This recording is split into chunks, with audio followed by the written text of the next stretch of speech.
कर्नाटक में विधानसभा चुनाव के लिए सभी दलों के दिग्गज नेता प्रचार में जुटे। प्रधानमंत्री नरेंद्र मोदी ने भाजपा कार्यकर्ताओं के साथ किया संवाद। कहा, राज्य में भाजपा की डबल इंजन की सरकार होने से विकास की गति को मिली रफ्तार। अन्य दलों ने भी स्टार प्रचारक चुनावी रण में उतारे।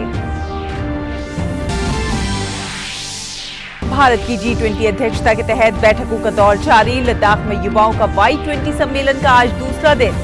वहीं भुवनेश्वर में तीसरे शिक्षा कार्य समूह की बैठक में भविष्य के काम से संबंधित मुद्दों के समाधान पर खोज जारी।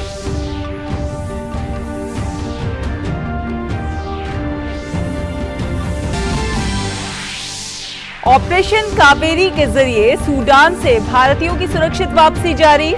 विदेश मंत्रालय ने कहा, सूडान की मौजूदा स्थिति पर भारत की करीबी नजर। 3 नेटवर्क भी किए स्थापित।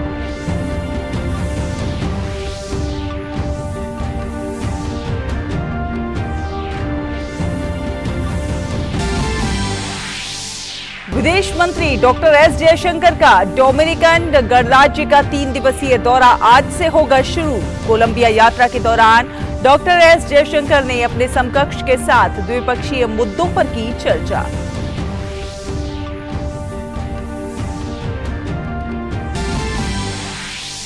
भारत ने संयुक्त राष्ट्र में फिर दोहराई प्रतिबद्धता। केंद्र शासित प्रदेश जम्मू कश्मीर और लद्दाख को बताया भारत का अभिन्न अंग। UNGA के प्लेनरी सेशन में संयुक्त राष्ट्र में भारत के स्थायी मिशन के काउंसलर प्रतीक माथुर ने कहा, वीटो पर भारत की स्थिति पूरी तरह रही है स्पष्ट। IPL में आज खेले जाने वाले मुकाबले में चेन्नई सुपर किंग्स और राजस्थान रॉयल्स होंगे आमने सामने। चेन्नई में 7 में से 5 मैच जीतकर अंक तालिका में पहले स्थान पर कायम।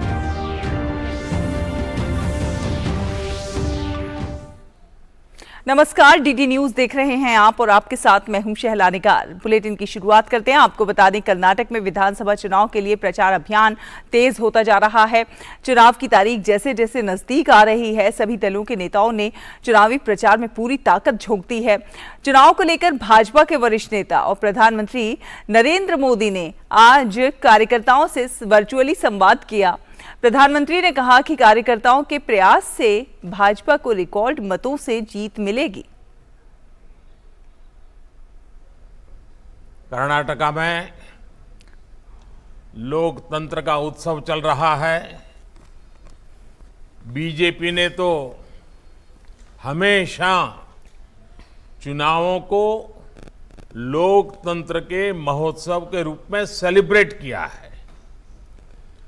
आप तो दुनिया को डेमोक्रेसी के सूत्र समझाने वाले भगवान बसवेश्वर जी की धरती से हैं।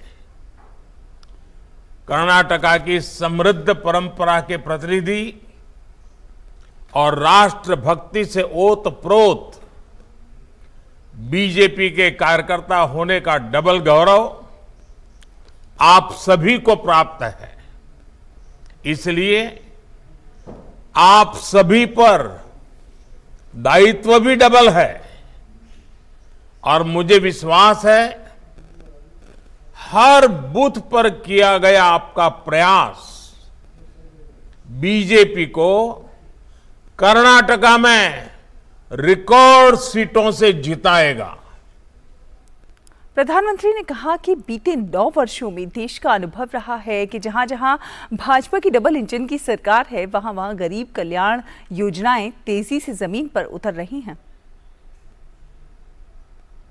बीते 9 वर्षों का देश का अनुभव रहा है कि जहां जहां बीजेपी की डबल इंजन सरकार है, वहां वहां गरीब कल्याण की योजनाएं तेजी से जमीन पर उतरी है। हर घर जल योजना में कर्नाटका देश के अग्रणी राज्यों में है, क्योंकि यहां भी भाजपा सरकार है, वहां भी भाजपा सरकार है। इसलिए संभव हो पा रहा है क्योंकि यहां डबल इंजन सरकार है। भारत दुनिया भर के निवेशकों के लिए महत्वपूर्ण केंद्र बना है। रिकॉर्ड निवेश भारत में हो रहा है। डबल इंजन सरकार के कारण इसका बहुत बड़ा लाभ कर्नाटका को मिला है। प्रधानमंत्री नरेंद्र मोदी ने कहा कि दुनिया के अनेक देश कोरोना से लड़ने में पस्त हो गए, लेकिन भारत ने सफलता से कोरोना से लड़ाई लड़ी। आज देश गरीबी से लड़ रहा है।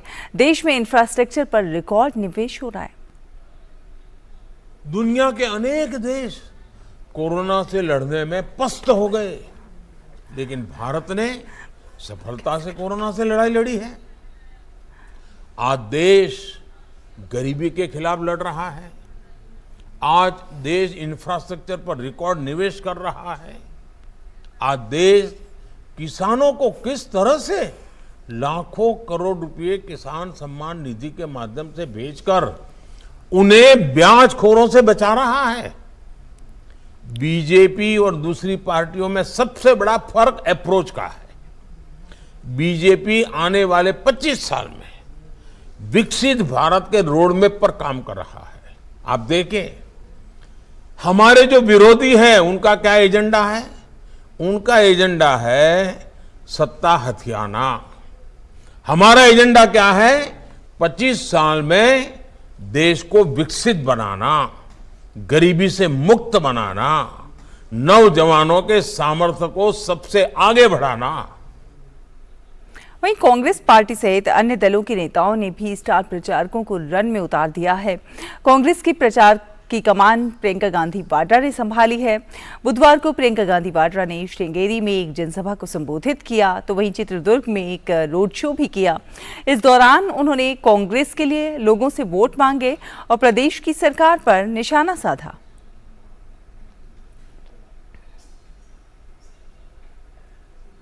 प्रधानमंत्री नरेंद्र मोदी आज गुजरात में स्वागत पहल के 20 वर्ष पूरे होने के अवसर पर आयोजित एक कार्यक्रम में भाग लेंगे। कार्यक्रम के दौरान प्रधानमंत्री इस योजना के पिछले लाभार्थियों से बातचीत भी करेंगे। गुजरात सरकार इस पहल के 20 वर्ष सफलतापूर्वक होने पर स्वागत सप्ताह मना रही है। स्वागत state wide attention on grievances by application of technology की शुरुआत अप्रैल 2003 में प्रधानमंत्री द्वारा उस समय की गई थी जब वो गुजरात के मुख्यमंत्री थे। इस कार्यक्रम का मुख्य उद्देश्य प्रौद्योगिकी का उपयोग करके नागरिकों की दिन प्रतिदिन की शिकायतों को त्वरित, कुशल और समयबद्ध तरीके से हल करके उनके और सरकार के बीच एक सेतु के रूप में कार्य करना था। इस शिकायतों के त्वरित समाधान के जरिए आम लोगों और सरकार के बीच की खाई को पाटने में सहायक रहा है। स्वागत ऑनलाइन कार्यक्रम के 4 घटक हैं: राज्य स्वागत, जिला स्वागत, तालुका स्वागत और ग्राम स्वागत। राज्य स्वागत के दौरान मुख्यमंत्री स्वयं जन सुनवाई में शामिल होते हैं। स्वागत ऑनलाइन कार्यक्रम को सार्वजनिक सेवा में पारदर्शिता, जवाबदेही और अनुक्रियाशीलता को बेहतर बनाने के लिए 2010 में संयुक्त राष्ट्र लोक सेवा पुरस्कार सहित कई पुरस्कार दिए गए हैं।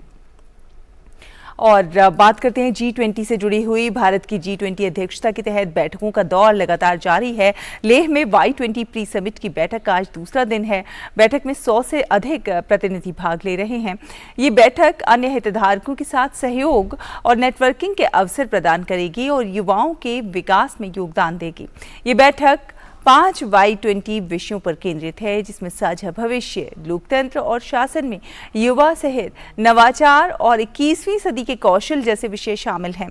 ये समिट खुली चर्चा, प्रस्तुतिकरण और परस्पर संवाद के लिए मंच उपलब्ध कराएगी, जो युवाओं के सामने आने वाली चुनौतियों को दूर करने और उनके विकास के लिए एक रोड मैप तैयार करने पर ध्यान केंद्रित करेगा। ऑपरेशन कावेरी के अंतर्गत संघर्ष प्रभावित सूडान से भारतीयों की सुरक्षित स्वदेश वापसी का सिलसिला जारी है। विदेश सचिव विनय मोहन क्वात्रा ने कहा है कि 15 अप्रैल को संघर्ष शुरू होने के बाद से सरकार सूडान में स्थिति की लगातार निगरानी कर रही है। सूडान से भारतीयों को निकालने के लिए तीसरा नौसैनिक जहाज INS तरकश भी पोर्ट सूडान पहुंच गया है। Estimate is that approximately there are 3,500 Indian nationals and about 1,000 odd PIOs in Sudan. As I said, these numbers are approximate numbers, and it is our effort to put as much specificity to those numbers as we can as we go along. And some of these numbers keep fluctuating depending, or rather keep getting added depending upon who reaches out to the embassy, considering that they are all scattered, not just all over Khartoum city, but also in many parts of Sudan. विदेश सचिव विनय मोहन क्वात्रा ने कहा कि संघर्ष प्रभावित Sudan से 3000 भारतीय पहले ही ऑनलाइन पंजीकरण करा चुके हैं. Created a network of communication within Sudan despite the challenges of the network availability, power availability to charge your network, charge your devices.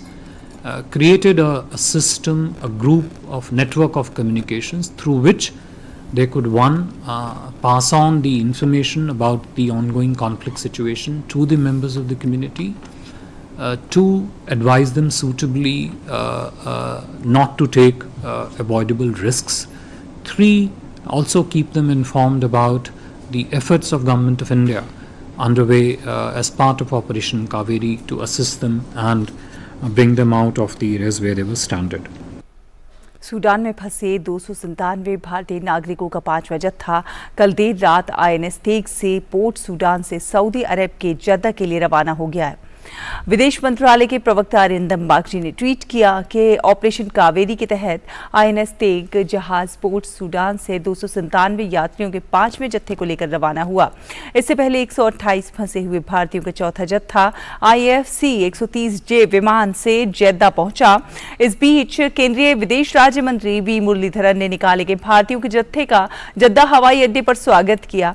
वहीं भारतीय वायुसेना के C-17 ग्लोब मास्टर से 246 भारतीय जल्द मुंबई पहुंच रहे हैं. जद्दा हवाई अड्डे पर उन्हें विदेश राज्य मंत्री वी मुरलीधरन ने विदा किया. इससे पहले कल शाम को सूडान से निकाले गए 360 भारतीय नागरिकों का एक जत्था भारत लौट आया. विदेश मंत्री डॉक्टर एस जयशंकर आज से डोमिनिकन गणराज्य के 3 दिवसीय दौरे पर रहेंगे. इससे पहले विदेश मंत्री डॉक्टर एस जयशंकर ने अपने कोलंबियाई समकक्ष अल्वारो लेवा डुरान से मुलाकात की. दोनों नेताओं ने कई द्विपक्षीय मुद्दों पर चर्चा की और 2023 से 26 के लिए सांस्कृतिक आदान प्रदान कार्यक्रम पर हस्ताक्षर किए. दोनों नेताओं ने बहुपक्षवाद के मुद्दे पर भी चर्चा की और स्वास्थ्य और कृषि और डिजिटल क्षेत्र में द्विपक्षीय सहयोग बढ़ाने पर विचारों का आदान प्रदान किया. साथ साथ हिंद प्रशांत सहित वैश्विक मुद्दों पर भी विचार विमर्श किया. डॉक्टर जयशंकर ने कोलंबिया के सीनेट के दूसरे उपाध्यक्ष होनोरियो हेनरिकेज से भी मुलाकात की और स्वास्थ्य सहयोग, ऊर्जा और प्रौद्योगिकी पर बातचीत की. विदेश मंत्री ने कोलंबिया की अपनी यात्रा बोगोटा में भारतीय समुदाय से मुलाकात करके शुरू की. उनके साथ देश के नए भारत में परिवर्तन और इसकी वैश्विक निहितार्थों को साझा किया. G20 के तहत भुवनेश्वर में चल रही तीसरे शिक्षा कार्य समूह की बैठक का आज दूसरा दिन है. 3 दिन तक चलने वाली इस बैठक में G20 सदस्य देशों, आमंत्रित देशों और अंतर्राष्ट्रीय संगठन देशों के 60 से अधिक प्रतिनिधि भाग ले रहे हैं. परिचर्चाओं के अलावा बैठक में ओडिशा के पारंपरिक सांस्कृतिक कार्यक्रम भी होंगे. प्रतिनिधियों को इसमें ओडिशा की समृद्ध सांस्कृतिक विरासत का अनुभव और राज्य के इतिहास और परंपराओं के बारे में जानने का और समझने का अवसर भी मिलेगा. संगोष्ठी के अंतिम दिन सभी प्रतिनिधि ओडिशा स्थित यूनेस्को के विश्व विरासत स्थल कोणार्क मंदिर को भी देखने जाएंगे. ये मंदिर अपनी भव्य वास्तुकला और मूर्तिकला के लिए पूरी दुनिया में प्रसिद्ध है. ये मंदिर राज्य की समृद्ध सांस्कृतिक विरासत का प्रतीक है और एक प्रसिद्ध पर्यटक स्थल भी है. पंजाब के पूर्व मुख्यमंत्री और शिरोमणि अकाली दल के वरिष्ठ नेता प्रकाश सिंह बादल का अंतिम संस्कार आज होगा. प्रकाश सिंह बादल का अंतिम संस्कार पूरे राजकीय सम्मान के साथ श्री मुक्तसर साहिब जिले में उनके पैतृक गांव में किया जाएगा. प्रकाश सिंह बादल का मंगलवार शाम मोहाली में निधन हो गया था. वो 95 वर्ष के थे.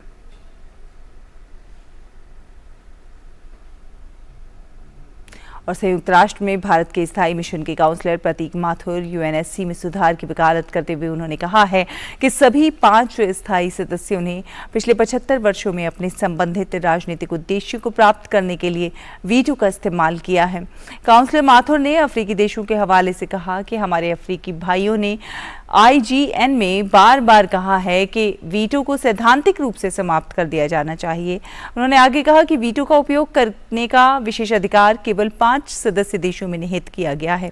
प्रतीक माथुर ने कहा कि हमारे अफ्रीकी भाइयों द्वारा सही कहा गया है कि ये देशों की संप्रभु समानता की अवधारणा के खिलाफ जाता है और केवल द्वितीय विश्व युद्ध की मानसिकता को कायम रखता है। संयुक्त राष्ट्र महासभा की 68वीं पूर्ण बैठक में भारत के स्थायी मिशन के काउंसलर प्रतीक माथुर ने कश्मीर मुद्दे पर पाकिस्तान को करारा जवाब दिया है। उन्होंने कहा कि जम्मू कश्मीर और लद्दाख भारत के अभिन्न अंग थे, हैं और रहेंगे। किसी भी देश की ओर से प्रसारित की जाने वाली गलत सूचना, बयानबाजी और प्रचार इस तथ्य को नकार नहीं सकते हैं। बांग्लादेश के सेना प्रमुख जनरल SM शफीउद्दीन भारत की 3 दिवसीय यात्रा पर हैं। बांग्लादेश के सेना प्रमुख जनरल SM शफीउद्दीन अहमद को आज साउथ ब्लॉक लॉन में गार्ड ऑफ ऑनर दिया गया।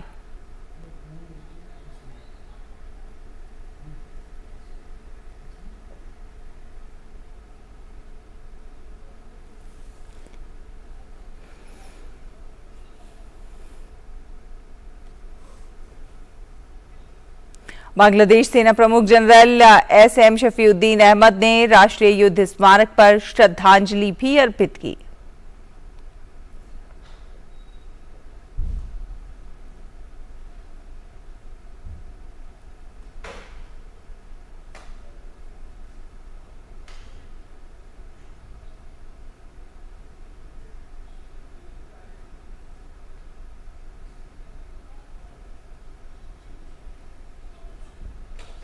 और दिल्ली के मुख्यमंत्री अरविंद केजरीवाल के सरकारी बंगले की मरम्मत में करोड़ों रुपए खर्च होने पर भाजपा ने केजरीवाल की जमकर आलोचना की है।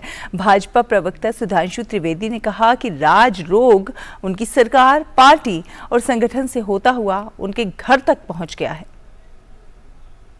अपनी स्थापना के चंद महीनों में या चंद हफ्तों में ही उन्हें राज करने का मौका मिल गया, परंतु एक कहावत होती है कि राजयोग जब आता है तो अक्सर उसके साथ राज रोग आता है। परंतु आम आदमी पार्टी के संदर्भ में यह राज रोग कितनी जल्दी, कितना संक्रामक हो जाएगा, यह शायद दिल्ली और देश की जनता की समझ से बाहर था।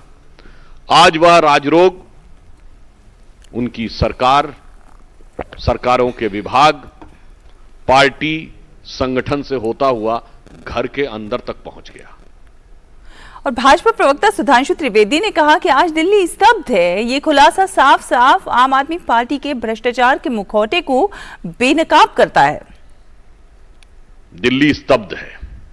यह वही पार्टी है जिसने कॉमनवेल्थ घोटाले के समय कहा था कि 200 रुपए की चेयर मिलती थी और 8,000 रुपए में खरीदी गई थी, यानी 40 गुना। और वो आज 2,000 रुपए में मिलने वाली कालीन 20 लाख रुपए में खरीद रहे हैं, यानी 1,000 गुना। दूसरा एक टेक्निकल पॉइंट यह है कि दिल्ली सरकार का एक जनरल फाइनेंशियल रूल 2019 है, जो ये सीमा निर्धारित करता है कि 10 करोड़ रुपए से अथवा 10 करोड़ या इससे ऊपर का कोई भी एक्सपेंडिचर होगा तो वो एलजी के पास जाएगा। ये साफ साफ आम आदमी पार्टी के भ्रष्टाचार के मुखौटे को बेनकाब करता। रुकेंगे एक छोटे से ब्रेक के लिए। ब्रेक के उस पार खबरों का सफर जारी रहेगा। देखते रहिए DT न्यूज।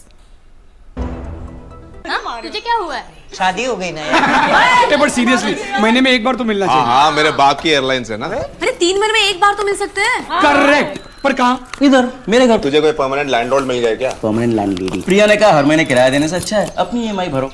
तो हम किराएदार से मकान मालिक बन गए। मतलब ये घर तुम लोग का है? सच्ची? बट सीरियसली गाइस, किश्तों से रिश्ता जोड़ो। किराया तो पराया होता है। आसान किश्तों में home loans. Bank of India, रिश्तों की जमा पूंजी। ब्रेक के बाद स्वागत है आपका। आपको बता दें, उत्तराखंड में बद्रीनाथ धाम के कपाट खुल गए हैं। आर्मी बैंड की मधुर धुनों और भक्तों द्वारा जय बद्री विशाल के नारों के बीच कपाट खोले गए। कपाट खुलने के अवसर पर तीर्थयात्रियों पर हेलीकॉप्टर से की गई पुष्प वर्षा। मुख्यमंत्री पुष्कर सिंह धामी ने कपाट खुलने पर समस्त श्रद्धालुओं को शुभकामनाएं दी। इसके साथ ही ग्रीष्मकाल के लिए बद्रीनाथ के दर्शन शुरू हो गए हैं।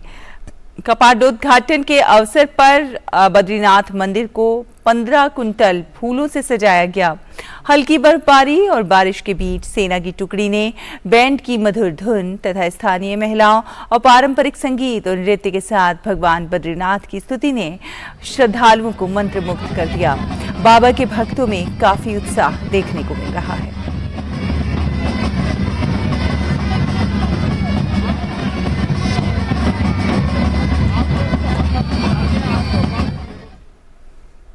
देश में कोरोना के खिलाफ जंग जारी है।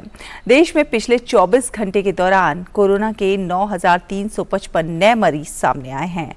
केंद्रीय स्वास्थ्य मंत्रालय के अनुसार देश में सक्रिय मरीजों की संख्या बढ़कर 57,410 हो गई है, जबकि दैनिक संक्रमण दर 4.08% है।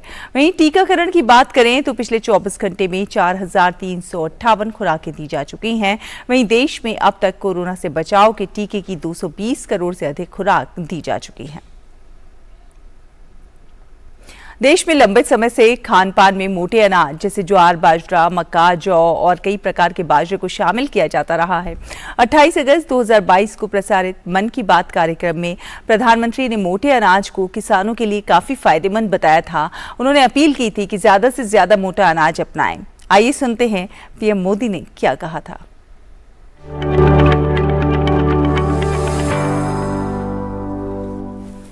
मिलेट्स, मोटे अनाज प्राचीन काल से ही हमारे एग्रीकल्चर, कल्चर और सिविलाइजेशन का हिस्सा रहे हैं। हमारे वेदों में मिलेट्स का उल्लेख मिलता है और इसी तरह पुराण नुरु और तोलकप्पियम में भी इसके बारे में बताया गया है।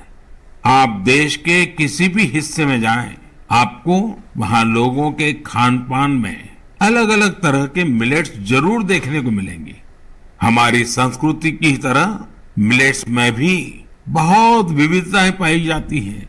ज्वार, बाजरा, रागी, सांवा, कंगनी, चीना, कोदो, कुटकी, कुट्टू, ये सब मिलेट्स ही तो है।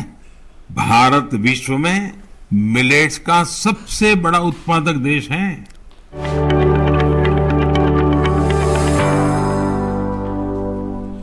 और अब अगली खबर। अमेरिका के राष्ट्रपति जो बाइडेन और दक्षिण कोरियाई राष्ट्रपति यून सुक योल ने उत्तर कोरिया के खिलाफ प्रतिरोध को और अधिक मजबूत करने का वादा किया है। इसके लिए अमेरिका परमाणु हथियारों से लैस पनडुब्बियां और अन्य सैन्य संपत्ति दक्षिण कोरिया भेजेगा। वॉशिंगटन में एक प्रेस वार्ता में दक्षिण कोरियाई राष्ट्रपति ने कहा कि अमेरिकी राष्ट्रपति ने कोरिया के लिए विस्तारित प्रतिरोध की अपनी दृढ़ प्रतिबद्धता को फिर से दिखाया है। उन्होंने कहा कि दोनों देश उत्तर कोरिया के परमाणु हमले की स्थिति में अमेरिका के परमाणु हथियारों सहित गठबंधन की पूरी ताकत का इस्तेमाल करते हुए निर्णायक रूप से जवाब देने पर सहमत हुए हैं। वहीं बाइडेन ने कहा कि यह समझौता उत्तर कोरिया की ओर से हमले की स्थिति में सहयोग को बढ़ाएगा।